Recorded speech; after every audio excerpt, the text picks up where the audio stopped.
A gente nunca pode deixar os momentos de amor e de carinho deixar de lado, mesmo nos momentos mais difíceis da nossa vida. A gente precisa valorizar a vida, porque a gente não sabe nem o dia nem a hora.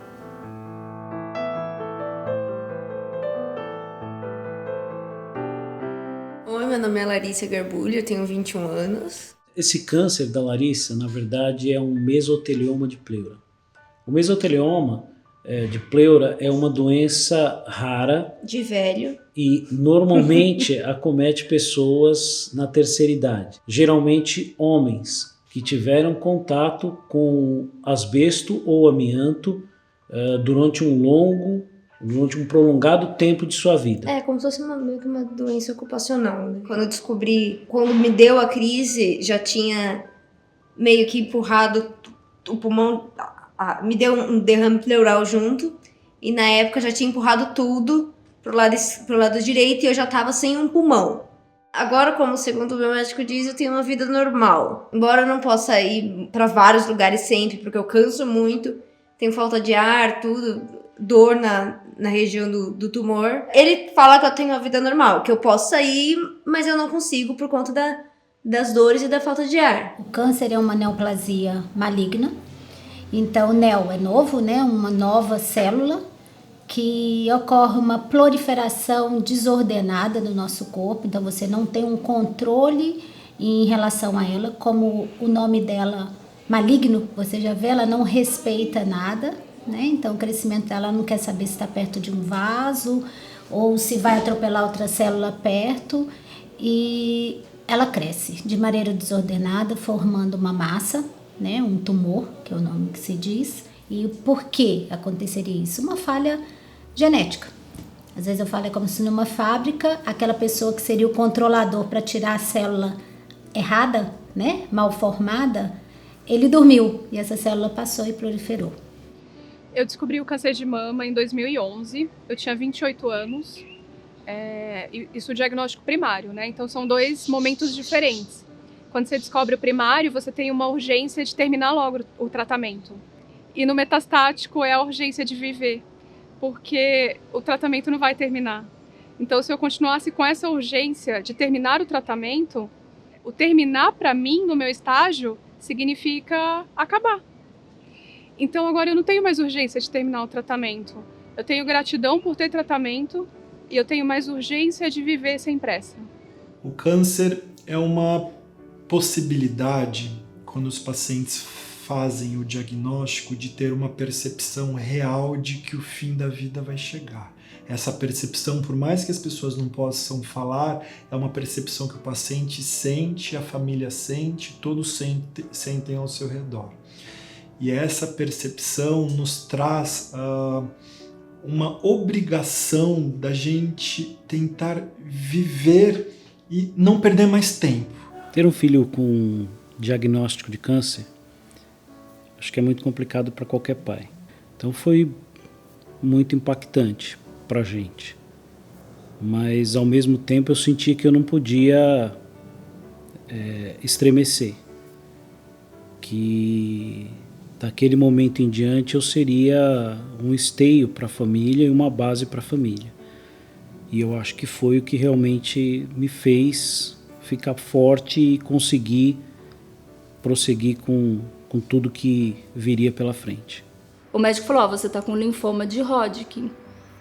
A minha mãe, ela ficou congelada, assim, na sala no consultório, e eu acabei, de primeira já entendi, é um câncer.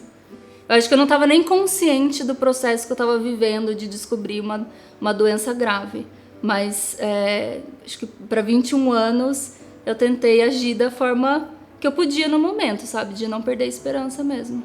E eu lembro que quando a gente foi contar pro meu pai, a gente foi no trabalho dele, buscar ele para ir embora, e ele já sabia que a gente ia no médico. Então ele viu o nosso rosto e falou assim, o que aconteceu? E sabe, a gente não precisou falar nada, então foi aquela pergunta que aconteceu, aí a gente já começou a chorar e a gente se abraçou. Eu descobri a doença quando eu tinha 16 anos. No começo, claro, eu fiquei meio até perdida, assim, porque, né, a gente escuta falar câncer, assim, já morte, essas coisas horríveis. De começo eu tive um pouco de medo, mas depois eu fiquei assim, é um tratamento que eu preciso encarar, vou encarar e vai dar tudo certo. Eu tive 4 anos de tratamento, né? Então, quando eu tive o diagnóstico já estava bem avançado. No linfoma são 4 estágios. Eu já estava no estágio 4, que é o último. E assim, enfrentar todo o tratamento já é muito difícil porque é algo muito incerto. E esse momento mais crítico para mim foi durante o transplante de medula óssea. Então as chances de cura são altas, mas ainda assim tem os casos que não dão certo. E o meu caso foi um caso que não deu certo com o transplante. Então depois que eu abri o exame, depois de 30 dias de internação, 1 mês de espera para fazer esse exame, quando eu abri lá o tumor estava pelo menos 2 ou 3 vezes maior do que antes. Eu acho que o momento mais crítico para mim foi perder a minha amiga de jornada, que foi a Renata. A gente descobriu a metástase na mesma época e a gente foi descobrindo juntas o que significava a finitude, né? A gente vive numa sociedade que só fala de vitória e perdeu. Então a gente só tem esses 2 cenários, ou você vence ou você perde. Onde a gente se encaixa? Então quer dizer, se eu não venci, eu perdi? Eu sou uma pessoa que está perdendo agora? Eu vou perder porque eu vou morrer? A gente está aqui. Isso é vitória. Quando eu lido com esse processo, a gente sabe que a gente só ganha no processo de cuidado do paciente. A gente não tem a sensação, se por acaso a doença não teve cura, a sensação de que não deu certo, a sensação de perda e não possibilidade de correção, a sensação de frustração. Quando a gente está junto com o paciente, principalmente nos pacientes lúcidos, a gente consegue aproveitar os momentos da melhor forma possível, independente do tempo que a gente possa ter. A finitude é aquela certeza da vida, né? Que ninguém quer conversar sobre isso, mas assim, morrer é físico, é biológico, é exato, é humano e não é hipotético. Não tem hipótese, né? É real, é fato. Então é o que eu tento falar para a família. E que não viva, e repito toda vez, não viva a doença, viva a vida e faça o que tem que ser feito, sem anular a vida. Né? E foi provado já que a alegria é o que faz subir defesa, encarar. Eu tive uma ajuda muito grande, assim, de toda a minha família e das pessoas que eu conhecia à minha volta. Após a primeira químio, passou uns 15 dias, meu cabelo começou a cair. Aí assim que meu cabelo começou a cair, eu já cismei que eu queria raspar. Eu cortei primeiro bem curtinho, depois eu raspei. No dia que eu raspei, o meu namorado raspou, o meu irmão raspou, e aí os meus primos lá de Recife rasparam também. 2 amigas minhas que tinham cabelão também cortaram curto, a minha mãe também cortou o cabelo curto, e uma amiga nossa, lá da minha igreja, também raspou. Então, assim, eu tive o apoio de muitas pessoas. Eles usavam, lá na minha escola mesmo, né? Todo mundo, não importa o período que tava da escola. Usavam pulseirinha, postavam as coisas no Facebook para me ajudar, minhas amigas. Nossa, eu tive um apoio, assim, muito grande, que eu agradeço muito. E se não fosse a minha família, meu namorado, meus amigos, eu com certeza não teria enfrentado tão bem como eu enfrentei. Depois desse momento delicado que eu tive emocional, de um tratamento que eu esperei muito não dar certo, aí eu acho que foi quando eu tive que resgatar esse sentimento meu que eu já tinha, sabe? Então é meio que um resgate diário que a gente vive de... Ai, não deu certo hoje, mas tem amanhã, tem outros tratamentos, tem outras formas. Eu acho que é meio que do ser humano, né? Se a gente perder esse olhar de vamos tentar e amanhã é um novo dia... Aí é quando a gente começa a sofrer mais do que a gente precisava sofrer, né? Eu pensei em desistir quando eu estava fazendo uma quimioterapia muito bizarra, que é a Genzar e cisplatina, a combinação. Eu tive uma progressão muito violenta em 2017, no começo de 2017, e eu passei por todos os efeitos colaterais mais surreais, assim, que um corpo é capaz de aguentar. Então eu cheguei no ponto que eu falei, não faz sentido isso.